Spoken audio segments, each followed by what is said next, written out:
Hello student, welcome to my Booklo channel. Today we are going to start NCERT Geography class 11 chapter 4 Distribution of Ocean and Continent. My name is Vikas Shrivastava. Chapter start करने से पहले हम उस chapter में किन किन topics पे discussion करेंगे उनको देख लेते हैं. Continental drift, evidence to support continental drift, force of drifting, post-drift studies, ocean floor configuration, distribution of volcanoes and earthquake, concept of seafloor spreading, plate tectonics, major and minor plates, and types of the plane boundary, rates of plane movement, force of plate movement and movement of Indian plate. ये हमारे topics रहेंगे जिन पर हम discussion करेंगे. Introduction से start करते हैं. You know that continents cover 29% of the surface of the earth. ये अगर हम अर्थ इस तरीके से ड्रॉ करते हैं तो उसका 29% क्या कवर करता है? कॉन्टिनेंट्स कवर करते हैं. And the remainder is under oceanic water. जो रेस्ट ऑफ द पार्ट है वहां पे सब ओशनिक वाटर है.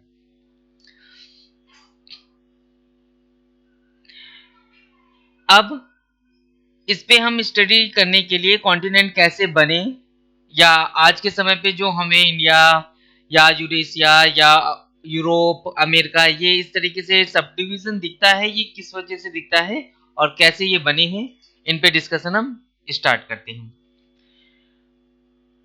इसको बेहतर जानने के लिए सबसे पहले हम कॉन्टिनेंटल ड्रिफ्ट थ्योरी से स्टार्ट करते हैं. Continental drift theory that explain how continent shift position on the earth surface. किस तरीके से आज के जो वर्तमान अर्थ में जो हमें कॉन्टिनेंट दिख रहे हैं इस तरीके से north America, South America, Africa, Europe, Asia, south east Asia, Australia, ये सारे जो कॉन्टिनेंट दिख रहे हैं इनका पास्ट क्या है, इनकी हिस्ट्री क्या है, ये कैसे बने, इनका डिवीजन कैसे हुआ, ये सारी चीजें हम कॉन्टिनेंटल ड्रिफ्ट थ्योरी से भी समझेंगे. और भी थ्योरी हैं जिनके माध्यम से हम ये चीज समझेंगे. Continental drift theory that explain how continent shift position on earth surface. ये थ्योरी दी गई थी अल्फ्रेड वेगनर के द्वारा. Alfred Wegener, a German meteorologist, put forth the continental drift theory. According to him, उनके अनुसार क्या उन्होंने बताया है, all continent formed a single continental mass called Pangaea. उन्होंने क्या कहा कि ये जो सारे कॉन्टिनेंट्स हैं कि एक कॉन्टिनेंट जो लार्ज स्केल पे था उसका सब डिवीजन हुआ, उससे ये सारे कॉन्टिनेंट्स बनकर आए हैं, डिफरेंट कॉन्टिनेंट. ओके, समय के साथ साथ इसका सब डिवीजन होता गया, जैसे कि आप देख सकते हैं 540 मिलियन ईयर एगो, फिर 420 मिलियन ईयर्स एगो. धीरे धीरे ये इस तरीके से ये सब डिवीजन हुए हैं और ये स्प्रेड हो रहे हैं. 420, 300, 120 and this present time. India, Africa, north America, South America, Europe, Russia, Australia, ये सारे इस तरीके से सब डिवीजन होता गया पेंजिया का और ये डिफरेंट कॉन्टिनेंट बनते गए in time duration. Evidence to support the continental drift. अगर हमें ये इनकी जो थ्योरी दी गई है अल्फ्रेड वेगनर के द्वारा, जो यहाँ पे बताया है कि Alfred Wegener all continents formed a single continental mass called Pangaea. Pangaea से मिलकर ये सारे कॉन्टिनेंट्स बने हैं, इन्हीं का सब डिवीजन हुआ है और वन बाय वन एक एक कॉन्टिनेंट बनता गया. और जो मास था मींस लैंड एरिया था Pangaea, and all ocean formed a single universal ocean called Panthalassa. और इसके चारों तरफ आपको जो ओशन दिख रहा है ये, इसको उन्होंने पेंथाल्सा कहा.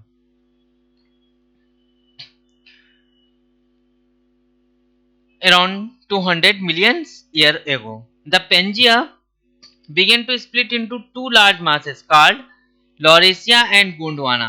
सबसे पहले ये जो पेंजिया है ये दो भागों में बटा.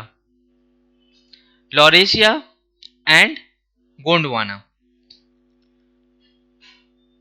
इस थ्योरी को सपोर्ट करने के लिए कुछ यहाँ पे एविडेंस उन्होंने भी दिए। The matching of the continents, क्या कहा उन्होंने, the shore line of Africa and South America, जो अफ्रीका और साउथ अमेरिका की शोर लाइन है, मीन्स किनारे का तट है, ये facing each other have a remarkable and unmistakable match. अगर इसको हम इस तरीके से यहाँ पे फिट करते हैं, यहाँ पे इस तरीके से अगर हम फिट करते हैं तो ये यहाँ पे इस तरीके से सेट हो जाएगा। मीन्स अनमिस्टेकेबल और रिमार्केबल मैच है, मीन्स जो जो पोर्शन ऐसा लगता है कि यहीं से टूटा हुआ निकला हुआ भाग है। Okay, it was a map that produced by Bullard in 1964। ये जो मैप तैयार किया गया था वो 1964 में बुलार्ड के द्वारा, to show the jigsaw fit of these two continent. इन दो कॉन्टिनेंट के बीच में जो जिक्सॉ फिट है, मीन्स जो यहाँ पे गैप है वो यहाँ से जो निकले हुए पोर्शन है उनके द्वारा ये फिट हो रहा है। ओके, तो ये मैप बनाया था उन्होंने, बुलार्ड ने 1964 में ही उन्होंने तैयार कर दिया था कि ऐसा लग रहा है कि जो अफ्रीका का पोर्शन है वो साउथ अमेरिका के पोर्शन का ही टूटा हुआ भाग है। The Atlantic coast of Africa and South America appear to fit together neatly. इसी तरीके से Atlantic coast of the Africa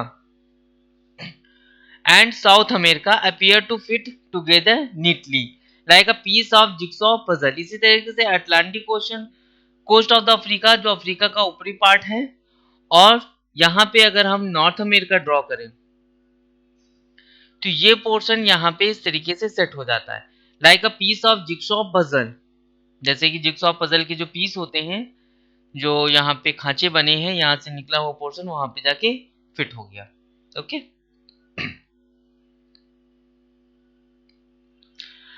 rocks of same age across the ocean.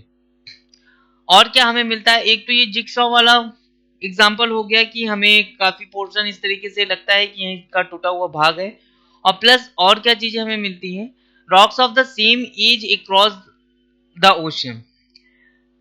Radiometric dating method developed in a recent period have facilitated correlating the rock formation from a different continent across the vast ocean.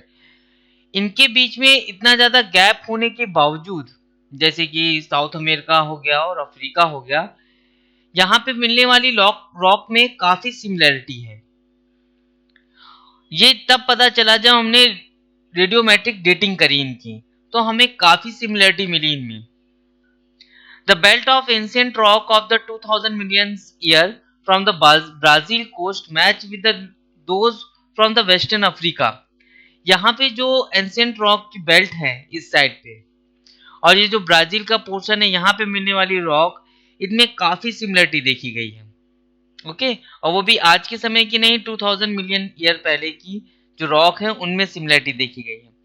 तो ये evidence ऐसे जो इस बात को prove करते हैं कि ये अफ्रीका का पार्ट इधर साउथ अमेरिका के पार्ट का ही टूटा हुआ भाग है। The earliest marine deposit along the coast line of South America and Africa are of a Jurassic age. अगर हम अर्लीस्ट मेराइन डिपॉजिट देखें यहाँ पे along the coast line of the South America, South America coast line पे यहाँ पे तो सी है, ठीक है, यहाँ पे कोस्ट लाइन पे अगर हम मेराइन एनिमल्स के डिपॉजिट देखें और अफ्रीका के वेस्ट कोस्ट में मेराइन एनिमल्स के डिपॉजिट देखें तो दोनों ही जुरासिक एज के मिलते हैं हमें। इसका मतलब इन दोनों ही कॉन्टिनेंट में काफी सिमिलरिटी है रॉक को लेकर और एंशिएंट टाइम में मिलने वाले एनिमल्स को लेकर। अब आगे बढ़ते हैं टिलाइट की ओर। टिलाइट क्या चीज है, it is a sedimentary rock formed out of deposit of glaciers. ये जो बनती, ये आप यहाँ पे एक पिक्चर देख लीजिए टिलाइट्स की, अभी इस पे मैं डिस्कशन करूंगा क्या है tillites. It is the sedimentary rock formed out of deposit of the glacier.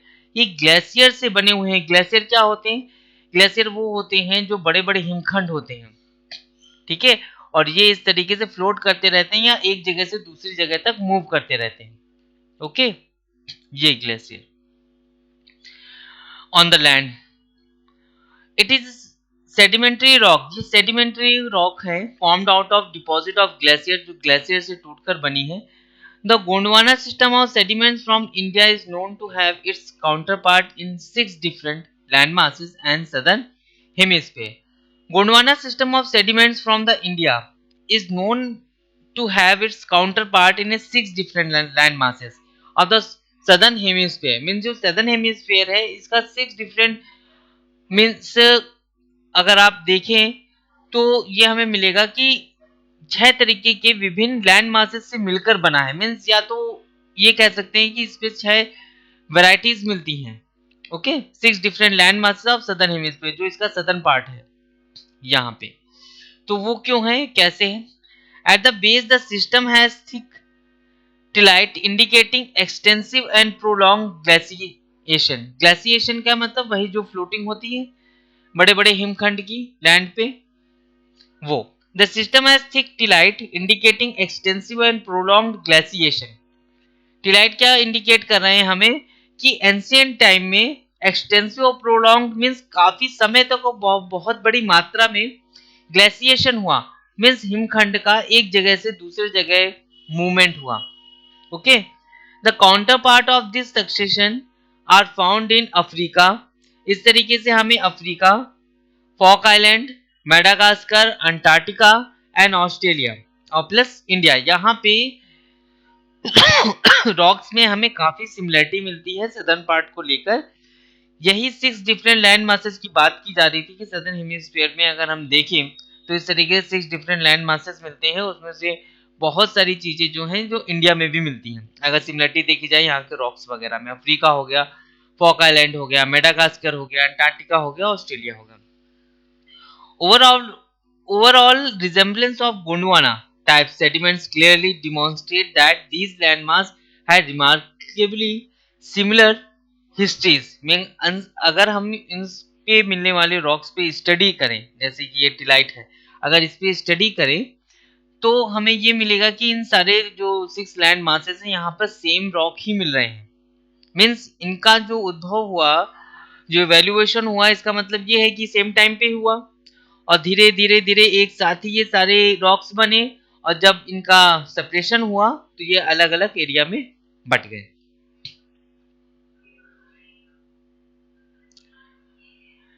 प्लेसर deposit, ये क्या चीज है? The experience of the rich प्लेसर deposit of gold in a Ghana coast. अगर हम घाना कोस्ट की बात करें, अफ्रीका में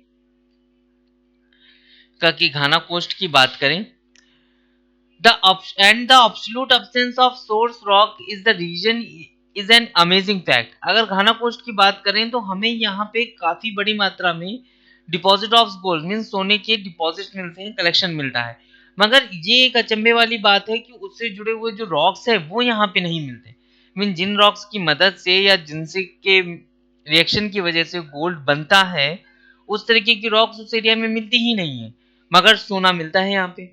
इसका मतलब क्या है, ये किसी बड़े भाग का टूटा हुआ पोर्शन है जिसमें कि रॉक्स अलग हो गए मगर डिपॉजिट हमें आज भी वहां पे मिलते हैं। जैसे कि हम ये कह सकते हैं कि हमारे एंसेस्टर से कुछ एक्टिविटीज या कुछ चीजें हमें इनहेरेंट होती हैं, कुछ ऐसी एक्टिविटीज होती हैं या कुछ हमारी बॉडीज में ऐसे चेंजेस होते हैं कि जो हमें इनहेरेंट मिलती, मीन्स वंशानुगत होती। उसी तरीके से यहाँ पर भी कहा जा सकता है कि ये किसी एक बड़े भूभाग का टूटा हुआ टुकड़ा है जहां पर गोल्ड के डिपॉजिट तो मिले मगर उससे रिलेटेड रॉक्स नहीं मिले। इसका मतलब रॉक्स किसी और प्लेसेस पे है और रॉक गोल्ड के डिपॉजिट यहाँ पे है। Absolute absence of source rock in region is an amazing fact. The gold bearing veins are in Brazil. उसी जगह पे अगर हम ब्राजील की बात करें तो यहाँ पर आपको gold bearing when means, when का मतलब आप नसे ना समझिए यहाँ पे, मीन्स इस तरीके से यहाँ के पत्थरों में ये पतली पतली धाराएं आप कह सकते हैं। Gold bearing veins are in Brazil. It is obvious that gold deposit of the Ghana are derived from the Brazil plateau. इसका मतलब ये हुआ कि ये जो घाना का कोस्ट है वो ब्राजीलियन प्लेटो से ही अलग हुआ लगता है। क्यों? यहाँ पे हमें जो गोल्ड्स के डिपॉजिट मिलते हैं रॉक्स पे, मीन्स अवशेष मिलते हैं, उससे पता चलता है कि यहाँ जो रॉक्स रह गए हैं उसका जो मेन मटेरियल था मींस गोल्ड था वो घाना कोस्ट में मिलता है। व्हेन द टू कॉन्टिनेंट ले साइड बाय साइड, ये तभी पॉसिबल है जब यहाँ पर ही अफ्रीका का ये पोर्शन होता। ठीक है, तो यहाँ पे रॉक हो गई और यहाँ पे गोल्ड्स के डिपॉजिट हो गए। आगे देख लेते हैं distribution of the fossils. Fossils के डिस्ट्रीब्यूशन से हम समझ सकते हैं कि किस तरीके से कॉन्टिनेंट अलग अलग सेपरेट हुए। When identical species of a plant and animals adapted to living on a land or in a fresh water are found on either side of the marine barriers, जब हमें ये पता चलता है कि जो नॉर्थ अमेरिका के की जगहों पे, मैं केवल अमेरिका की या अफ्रीका की बात नहीं कर रहा हूँ, जितने भी कॉन्टिनेंट सेपरेट हुए हैं वो उन सभी की बात कर रहा हूँ मैं, लैंड हो चाहे फ्रेश वाटर हो, are found either side of the marine barriers, मतलब कि जैसे कि यहाँ पे मेराइन्स के डिपॉजिट मिलते हैं उसी तरीके से इधर वाले पोर्शन में या यूरोप में आप कह सकते हैं इस जगहों पे मिलते हैं। ठीक है, मीन्स जहां से जो पोर्शन अलग हुआ है स्वाभाविक है वहां से रिलेटेड मेराइन डिपॉजिट्स भी वहां पे मिलेंगे। अब problem arises regarding the accounting for distribution. एक ये प्रॉब्लम अराइज होती है कि इस तरीके से हम कैसे रिलेट करें problem arise regarding accounting for distribution, क्योंकि इनका डिस्ट्रीब्यूशन तो कई जगहों पे हो गया। ठीक है, क्योंकि केवल ऐसा नहीं कि यही पोर्शन यहाँ से अलग होकर निकला है, ऐसे बहुत सारे पोर्शन होंगे जो यहाँ से अलग होकर निकले और वो किस किस डायरेक्शन पे गए, जहां जहां पर भी गए वहां से उनका रिलेशन निकाला जा सकता है। ठीक है, the observation that lemur occurs in India, lemur जानवर ऑकर्स इन इंडिया, इंडिया में भी मिलते हैं, मेडागास्कर में भी मिलते हैं, अफ्रीका में मिलते हैं। Led some to consider a contiguous land mass. इसका मतलब ये है कि ये तीनों लैंड मास कभी एंशिएंट टाइम में एक थे, तभी यहाँ पे मिलने वाली स्पीसीज भी सेम है। Okay, now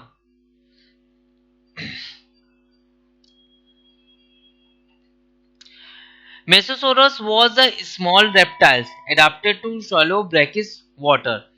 mesosaurus ancient time में एक स्मॉल रेप्टाइल हुआ करती थी adapt to swallow brackish water, जो कि मींस ब्रैकिश वाटर को सॉलो कर जाते थे, मींस खा जाते थे समझ लीजिए या निगल जाते थे।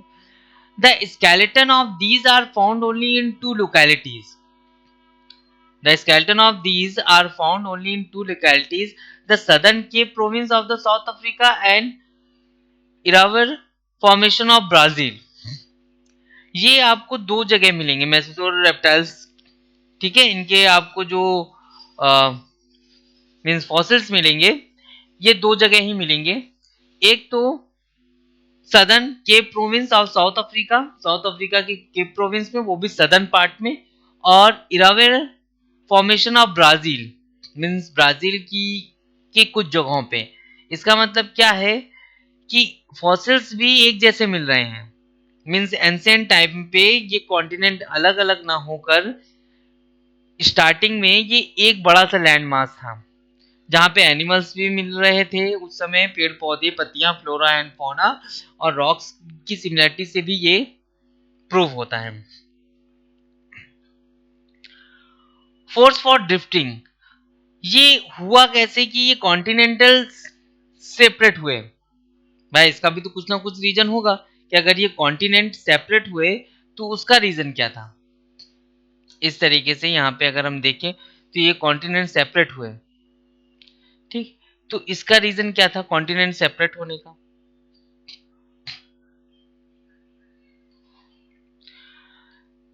वैगनर ने बताया कि that movement responsible drifting of continent was caused by pole fleeing forces. Pole fleeing forces का मतलब मैं समझा देता हूँ यहाँ पे। जैसे कि आप जानते हैं कि अर्थ परफेक्ट स्फीयर तो है नहीं, पोल पे इस तरीके से चपटी हुई है और यहाँ पे इक्वेटर पे बल्ज है। ठीक है, ये मेन रीजन है इसके रोटेशन की वजह से, क्योंकि ये रोटेट होते रहती है ना इस तरीके से, इस कारण से इसका शेप ऐसा हो गया है कि पोल्स पे आपको चपटी मिलेगी और इक्वेटर पे ये बल्ज मिलेगी। तो पोल फिलिंग फोर्स, इसी को ही पोल फिलिंग फोर्स कहते हैं। And tidal force, tidal force तो आप जानते हैं मून और सन की वजह से, ग्रेविटेशनल फोर्स की वजह से। तो pole fleeing force and tidal force, the pole fleeing force relate to the rotation of the earth, जहां पोल फिलिंग फोर्स किससे रिलेटेड है, रोटेशन ऑफ द अर्थ से, और वहीं पे टाइडल फोर्स किससे रिलेटेड है, ग्रेविटेशनल फोर्स सन और मून से। So the earth is not perfect sphere, ये जैसे मैंने अभी बताया आपको, it has bulge at the equator, this is due to the rotation of the earth, ये अर्थ की रोटेशन की वजह से। The second force that was suggested by Wegener, the tidal force is due to attraction of moon. The second force that was suggested by Wegener, जो second force Wegener के द्वारा suggest किया गया वो टाइडल फोर्स था, is due to attraction of moon and sun, जो मैंने अभी आपको बताया, that develop tides in the oceanic water, इसकी वजह से जो ओशनिक वाटर है ये अट्रैक्शन की वजह से, आप जानते हैं अगर यहाँ पे मून है तो ये ऊपर उठेगा, फिर थोड़े समय तक थोड़ा आगे चलेगा और फिर ये नीचे की तरफ गिर जाएगा। तो इस तरीके से टाइड्स आते हैं ओशन में, वो मून और सन के अट्रैक्शन की वजह से, या ग्रेविटेशनल फोर्स कह सकते हैं हम। तो वेगनर ने यह विश्वास किया that this force would become effective when applied over a many million years, अगर इस तरीके से यह फोर्स काफी सालों तक लगता रहा होगा, ठीक है, तो क्या हुआ होगा, किसकी वजह से जो सी है, सी भी डिस्प्लेस हुआ होगा, मीन्स एक जगह से दूसरी जगह उठ के जाना, या ग्रेविटेशनल फोर्स की वजह से, या टाइड कह लीजिए उसकी वजह से, तो कहीं ना कहीं ये कारण बना होगा कॉन्टिनेंट के सेपरेट करने का। इस तरीके से यहाँ पे अगर यहाँ पे सपोज दैट टाइड की वजह से वाटर का कलेक्शन यहाँ पे हो गया, धीरे धीरे धीरे धीरे यहाँ पे कलेक्शन होते होते क्या हो गया, यहाँ पे ओशन या सी बन गए, और ये क्या हो गए, दोनों कॉन्टिनेंट वहां से सेपरेट हो गए। ये वैगनर ने कहा, इस तरीके की थ्योरी वैगनर ने की, हालांकि ये काफी हद तक प्रूव्ड है या समझी जा सकती है कि हाँ ऐसा पॉसिबल हो सकता था, ठीक। However, most of the scholar consider these force to be totally inadequate, means ज्यादातर स्कॉलर ने कहा है ऐसा कि ये इस तरीके की कोई फोर्स या इतना पर्याप्त नहीं है, इनएडिक्वेट है, कि ऐसे फोर्स की वजह से, सिर्फ मात्र ऐसे फोर्स की वजह से कॉन्टिनेंट का सेपरेट हो जाना ये नहीं कहा जा सकता। आगे देखते हैं पोस्ट ड्रिफ्ट स्टडीज, इनके बाद कुछ स्टडी आई, उसमें क्या कहा गया है, it is interesting to note that for the continental drift, most of the evidence was collected from the continental areas in the form of distribution of the flora and fauna and deposit like tillite. Continental drift theory में हमने क्या किया है, ज्यादातर जो हमने evidence लिए हैं वो कॉन्टिनेंटल एरिया से लिए, मींस लैंड एरिया से लिए हैं, ठीक है, in the form of distribution, और वो भी किसके बेसिस पे, फ्लोरा और फौना के बेसिस पे, जो वहां पे वनस्पति मिली या जो एनिमल्स मिले या स्पीसीज मिले, उनके फॉसिल्स मिले या डिपॉजिट मिले रॉक्स के, उसके बेसिस पे हमने एविडेंस दे दिए। A number of discoveries during the post world war second period added new information to geological literature, मगर वर्ल्ड वॉर के बाद कुछ और स्टडीज हुई जिन्होंने जियोलॉजिकल लिटरेचर को काफी बदल कर रख दिया, ठीक है, उसमें काफी इंफॉर्मेशन ऐड हुई, particularly the information collected from the ocean floor mapping provided new dimension for the study of distribution of the ocean and continent. New dimension for study of distribution of ocean and continent. एक ocean और continent जो distribution है अर्थ पे, उसको लेकर एक नई dimension तैयार हुई जब हमने और इस पे रिसर्च करी। क्या क्या रिसर्च हुई,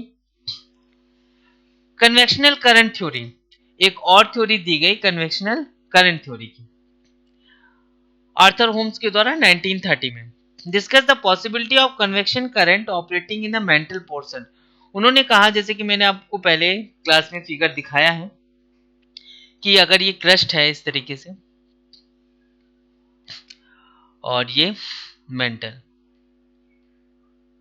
ठीक है, उसके बाद यहां पे कोर, तो वो क्या कहते हैं, possibility of convection current operating in mental portion, mental portion में कन्वेक्शनल करंट के जनरेट होने की वजह से, ड्यू टू, और वो भी किसकी वजह से जनरेट हुआ, रेडियो एक्टिव एलिमेंट की वजह से, using thermal difference in the mantle portion.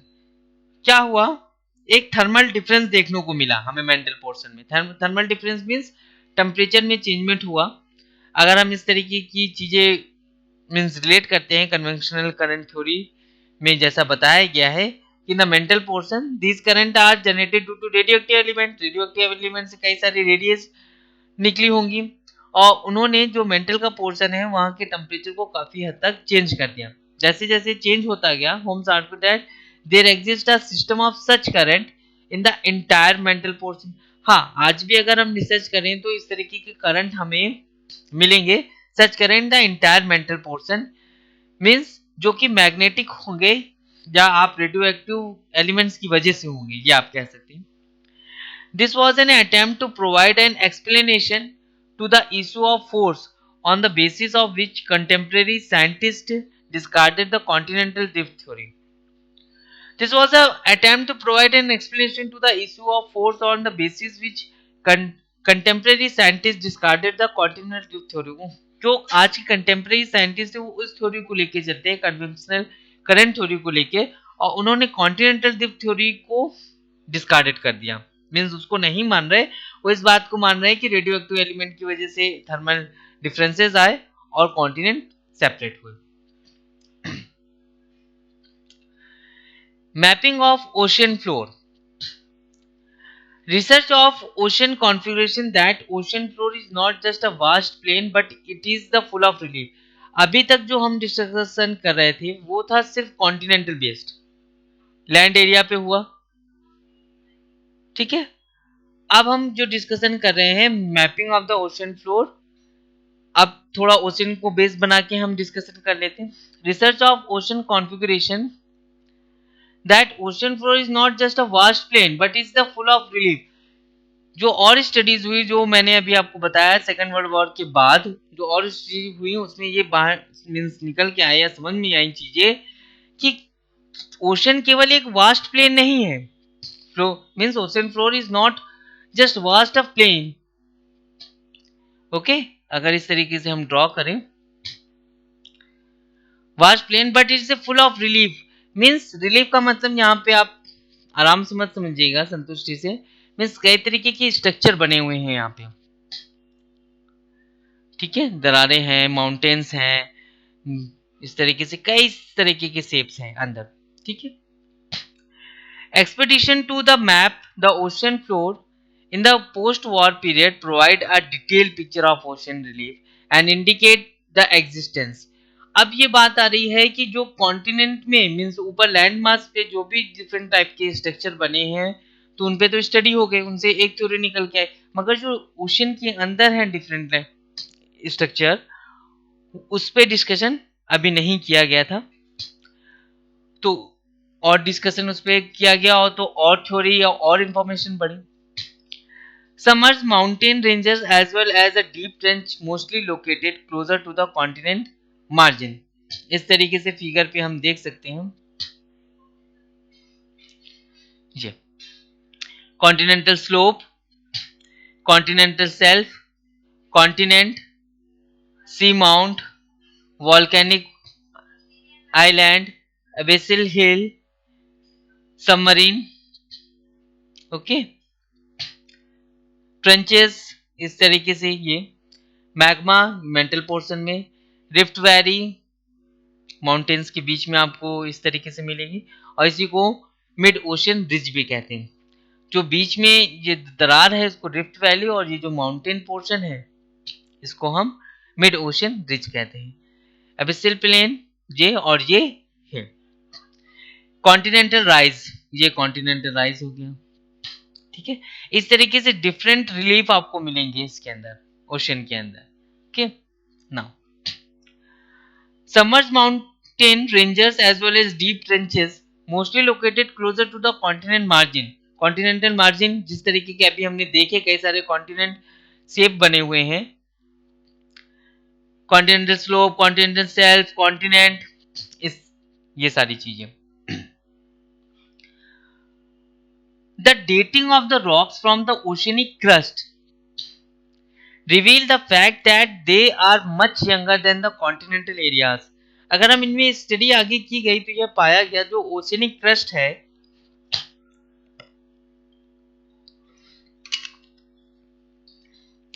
reveal the fact that they are much younger than the continental areas.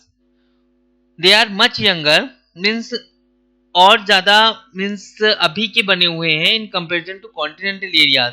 जो कॉन्टिनेंटल एरियाज हैं उनके कंपेरिजन में ओशियनिक क्रस्ट, ये कॉन्टिनेंटल एरिया और यहाँ पे ये सब ओशियनिक क्रस्ट, ये ज़्यादा यंगर हैं। ओके, ये सारी चीज़ें।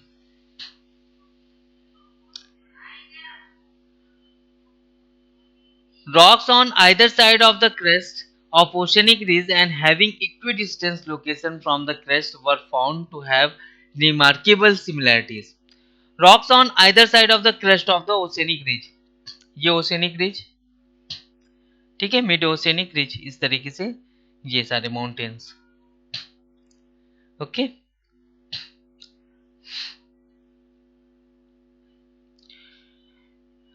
and having equidistant location from the crest were found to have remarkable similarities. From the crest were found to have remarkable similarities both in terms of their continent and their age. इन दोनों के बीच में location from the crest were found means जो equidistance है, equidistance crest of the oceanic region having equidistance location from the crest were found to have remarkable similarities both in terms of their constituent and their age. ये constituent लिखा हुआ है, okay, constituent and their age means काफी similarity देखने को मिल रही है इस पोर्शन में काफी सिमिलरिटी देखने को मिल रही है। आगे क्या कह रहे हैं, ओशन फ्लोर कॉन्फ़िगरेशन, ये क्या है, द ओशन फ्लोर में be segmented into 3 major division based on the depth as well as the form of relief.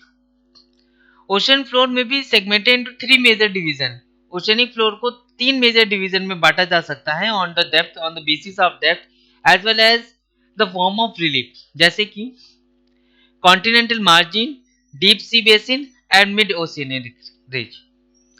तो कॉन्टिनेंटल मार्जिन ये सारी चीजें हो गई, continental shelf, continental slope, deep oceanic flow ये हो गया और ये मिड ओशियनिक रिज हो गया, ठीक है, ये सारा portion mid oceanic ridge.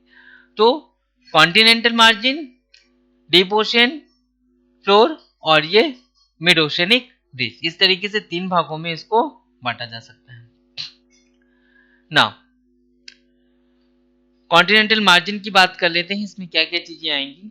These form the transition between continental shore and deep sea basin.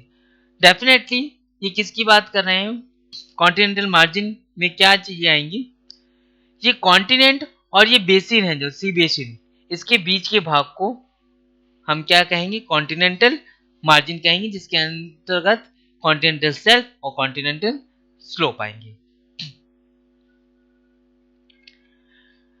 They include continental shelf, continental slope, continental rise and deep ocean trench. ये सारी चीजें continental slope, continental slip, okay, self और ये इतना portion, ये सारा continental margin के अंतर्गत आएगा।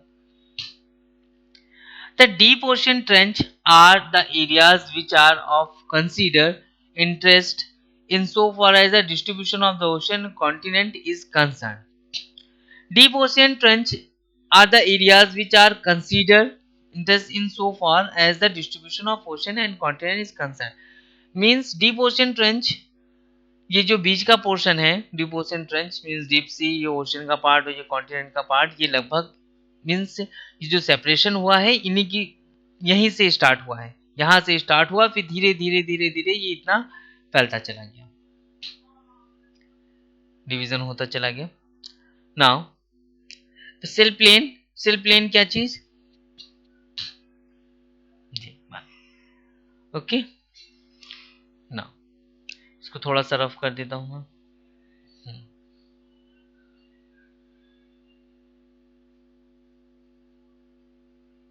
जी, ये एब्सिल प्लेन और ये एबिसल हिल, ये पूरा ये पोर्शन, ये एबिसल प्लेन और ये abyssal hill.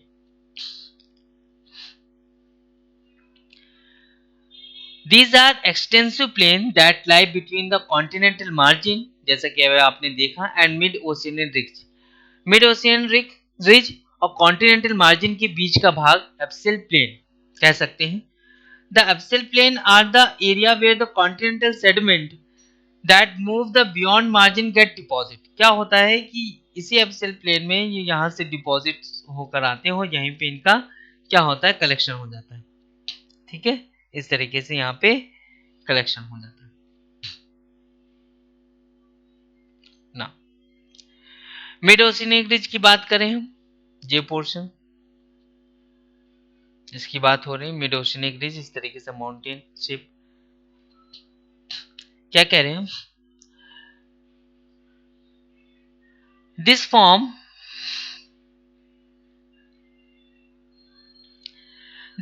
The interconnected this forms an interconnected chain of mountain system within the ocean. ये क्या करते हैं, this forms an interconnected chain of mountain system with in the ocean. ये एक इंटरकनेक्टेड चेन है mountains की, इस तरीके से। ये केवल एक सिंगल माउंटेन यहाँ पे नहीं बना हुआ, ये पूरी इंटरकनेक्टेड चेन बनी हुई है इस तरीके से, ये okay.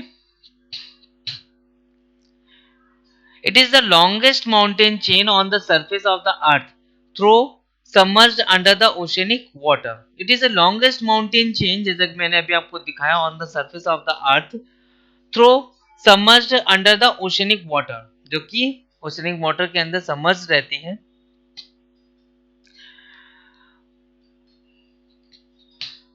The rift system at the crest, it is the zone of intense volcanic activity. The rift system at the crest, जो रिफ्ट सिस्टम है मीन्स यहाँ पे इस तरीके से, यहाँ पे काफी चांसेस होते हैं ये मोल्टेन जो मैग्मा है इसके बाहर आने के, और ये धीरे धीरे यहाँ पे इस तरीके से कलेक्शन होता जाता है, और ये बहुत ही बड़ा रीजन है कि यहाँ पे ये माउंटेन शेप बन गए हैं। ओके, ना देख लेते हैं, इन्होंने ये देखिए दिखाया सबडक्शन हुआ है, और इस तरीके से ये रिफ्ट वैली कह सकते हैं। ठीक है, यहीं से लावा बाहर आता है और ये कलेक्शन हो रहा है, और इस तरीके से रिज, मिड ओशनिक रिज इस तरीके से फॉर्म होते जाते हैं एक सीक्वेंस में, एक सीरीज में। ओके, इस तरीके से यहाँ पे लावा बाहर निकला और इस तरीके से यहाँ पे कलेक्शन होता गया और ये माउंटेन शेप बनते गए। क्योंकि जल्दी कोल्ड होता है इस वजह से माउंटेन शेप है, ना कि फ्लैट। यहाँ पे आपका एक क्वेश्चन हो सकता है, सर ये माउंटेन शेप ही क्यों है, फ्लैट क्यों नहीं हुए?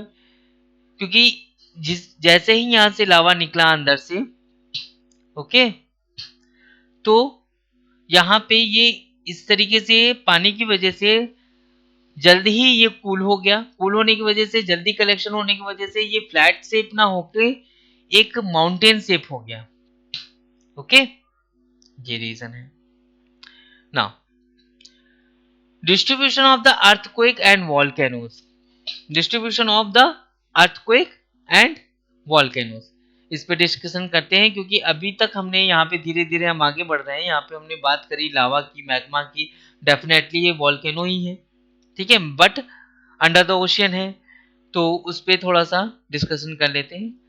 और इसी की वजह से, वॉल्केनो इरप्शन की वजह से, आप जानते हैं कि अगर इस तरीके से ओशन के अंदर वॉल्केनिक इरप्शन होते हैं और डेफिनेटली अर्थ आसपास की जो लैंड मास है वो शेक होगा, शेक होने की वजह से हो सकता है कि आसपास की जो कॉन्टिनेंटल पोर्शन है उसमें भी शेक हो, उसको हम अर्थक्वेक कहते हैं। या तो फिर ये भी हो सकता है कि इसकी वजह से, शेक की वजह से काफी ऊंची ऊंची इस तरीके से ओशन में वेव्स जनरेट हो जाए, और वेव्स फिर किधर की तरफ पड़ेंगी, कॉन्टिनेंटल एरिया की तरफ या लैंड मास की तरफ, और यही सुनामी है। Okay, now plate tectonic cause earthquakes and volcanoes. Atlantic Ocean almost parallel to the coastline, it further extended into Indian Ocean. Atlantic Ocean almost parallel to the coastline. Atlantic Ocean क्या है, almost parallel to the coast line, Atlantic Ocean almost to the parallel to the coast line, इस तरीके से ये okay. It further extended into the Indian Ocean, ये कहां तक बढ़ गया है आगे, इंडियन ओशन तक, इस तरीके से यहाँ पे इधर आ जाएगा, ठीक है, या आप यहाँ पे देख सकते हैं इस तरीके से इंडियन ओशन तक।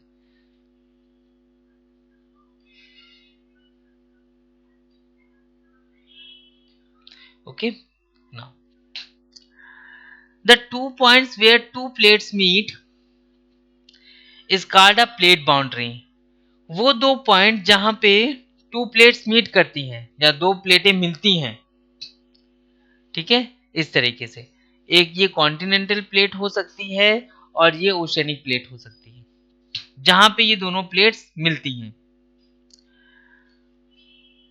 इस कॉल्ड द प्लेट बाउंड्री, उसी को हम क्या कहते हैं, प्लेट बाउंड्री कहते हैं।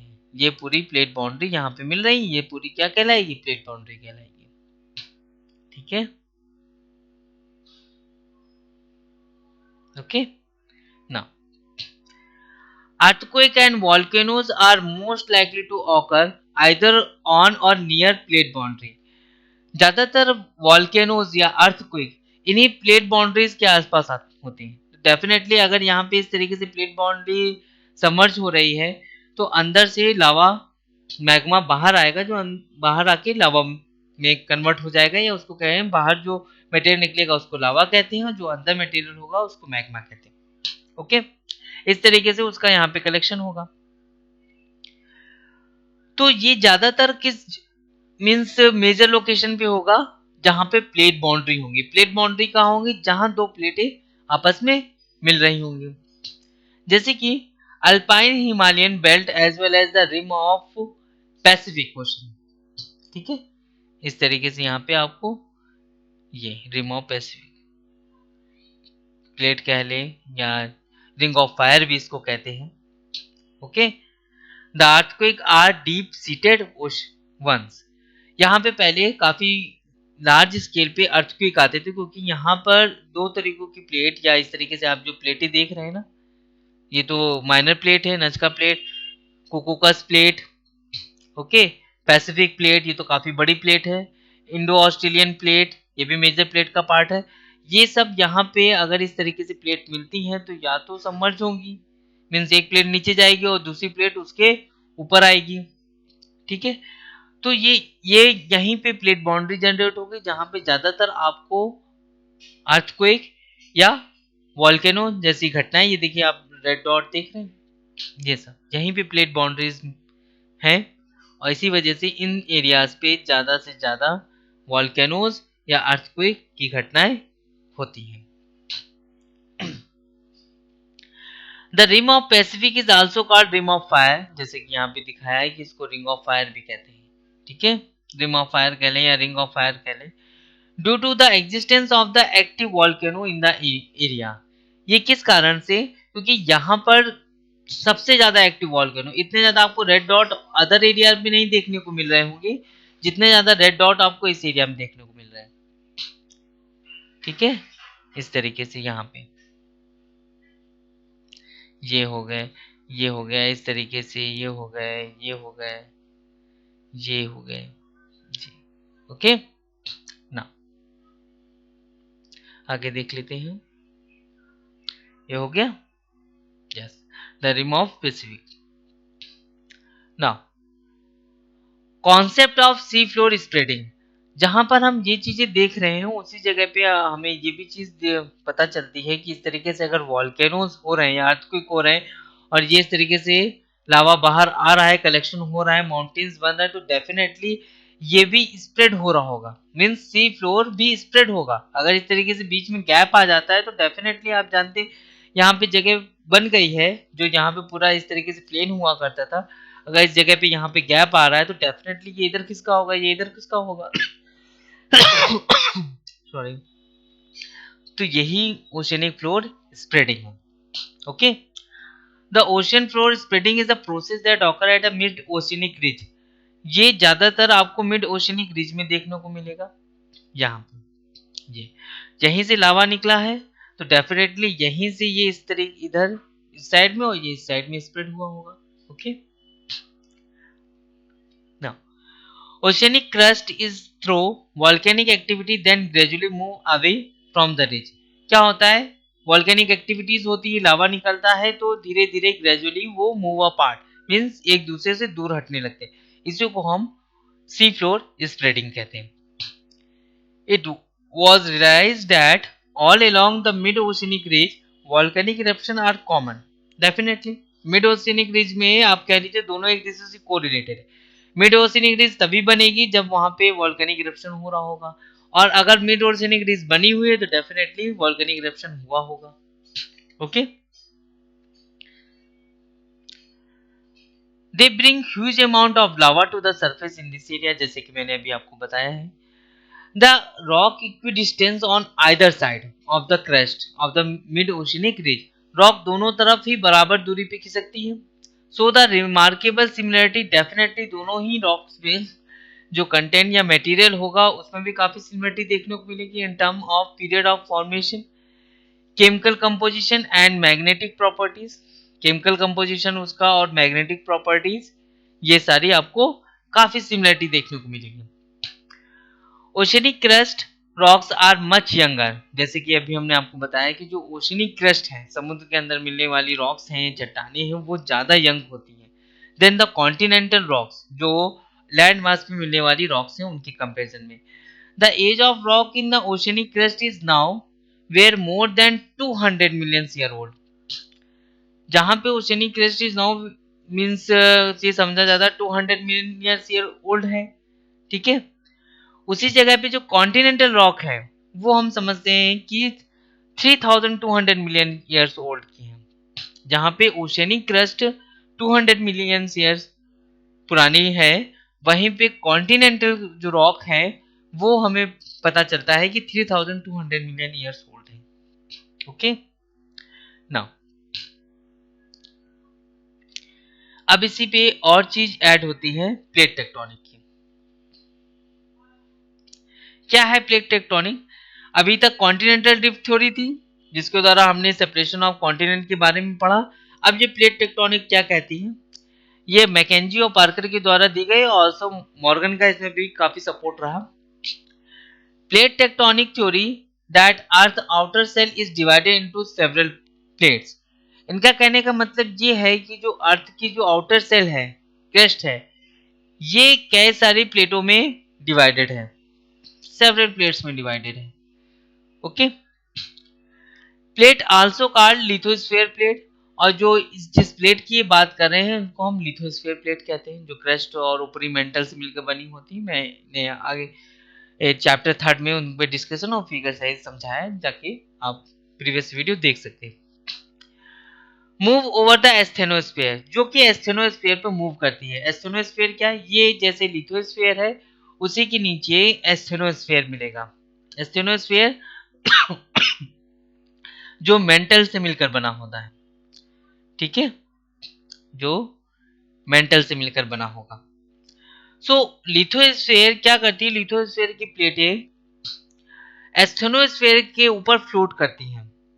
So tectonic plate is irregularly shaped slab of the solid rock generally composed of both continental and oceanic lithosphere. तो क्या है ये same position, same condition continent में भी होती है, सेम कंडीशन ओशन में आपको देखने को मिलेगी कि लिथोस्फीयर फ्लोट करती है किसके ऊपर? एस्थेनोस्फीयर के ऊपर. Okay. The lithosphere include the crust and top mental. जहां पे लिथोस्फीयर में क्या क्या इंक्लूड होता है? तरीके से अगर हम बनाएं, ये अगर ये पोर्शन हो गया क्रस्ट का,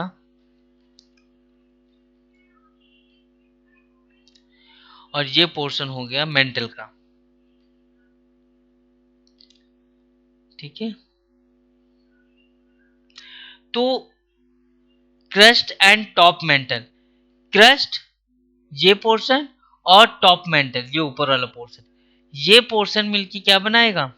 lithosphere.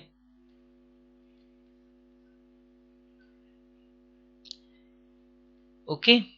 Lithosphere with its thickness range varying between 5 to 100 kilometer.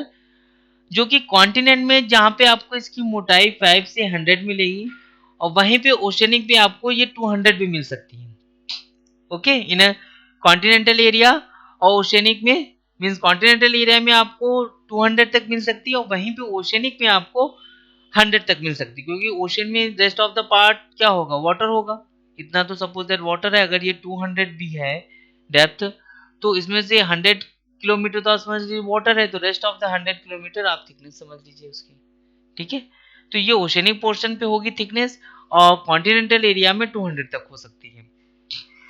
The theory of plate tectonics proposed that Earth's lithosphere is divided into 7 major and minor plates.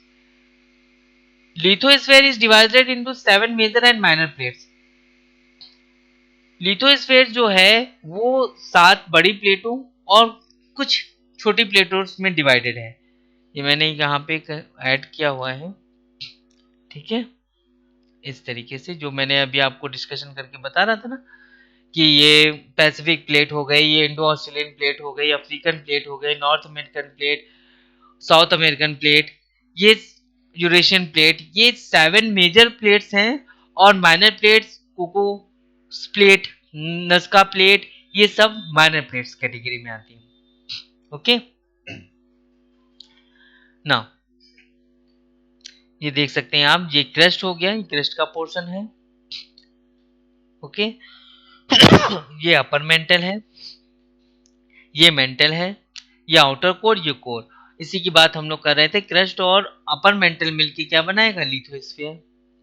ठीक है, इसके नीचे आपको एस्थेनोस्फीयर मिलेगा।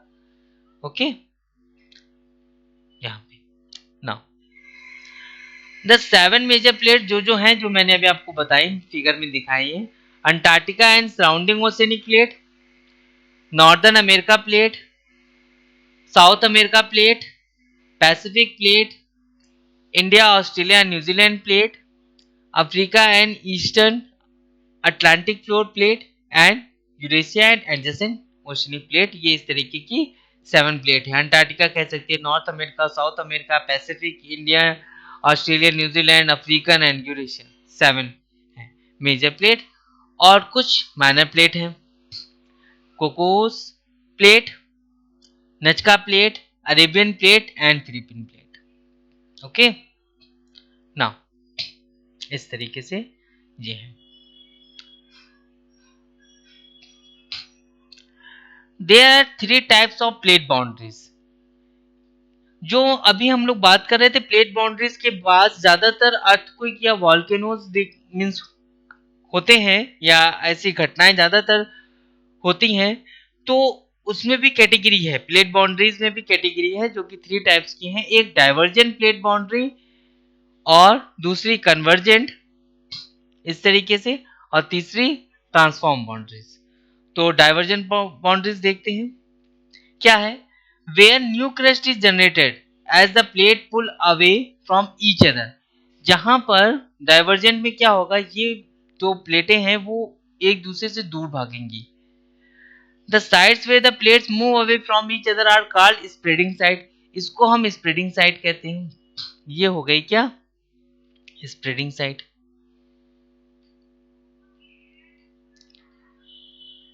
ओके, ये डाइवर्जेंट प्लेट बाउंड्रीज हो गए।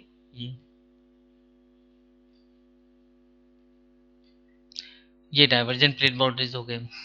The best known example of divergent plate boundaries is mid Atlantic ridge, मैंने इसमें दिखाया होगा शायद, मिड अटलांटिक रिज। हाँ जी, ये देखिए मिड अटलांटिक रिज है, ये सबसे बड़ा एग्जांपल है डाइवर्जेंट प्लेट बाउंड्रीज का। इसका मतलब ये है कि ये प्लेट इस डायरेक्शन में जा रही है और ये वाली प्लेट इस डायरेक्शन में जा रही है। ठीक है, दोनों ही एक दूसरे से सेपरेट हो रही है।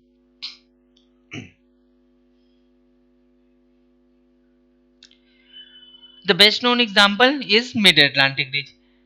At this, the American plate are separated from the Eurasian plate and African plate. इस तरीके से आप देख सकते हैं कि अमेरिकन प्लेट जो है, ये नॉर्थ अमेरिका, साउथ अमेरिका, ये अमेरिकन प्लेट यूरेशियन और अफ्रीकन प्लेट से क्या हो रही है, ये अफ्रीकन प्लेट और ये यूरेशियन प्लेट और ये अमेरिकन प्लेट। ठीक है, इससे क्या हो रही, सेपरेट हो रही है। दिखा सकता हूँ मैं ये इस तरीके से यहाँ पे ये सेपरेट हो रही है और ये डाइवर्जेंट प्लेट बाउंड्रीज है, यहाँ से डाइवर्ज हो रही है। Okay sorry. तो आज के लिए हम लोग यहीं तक रखते हैं, इसके आगे हम नेक्स्ट क्लास में डिस्कशन करेंगे। Thank you so much.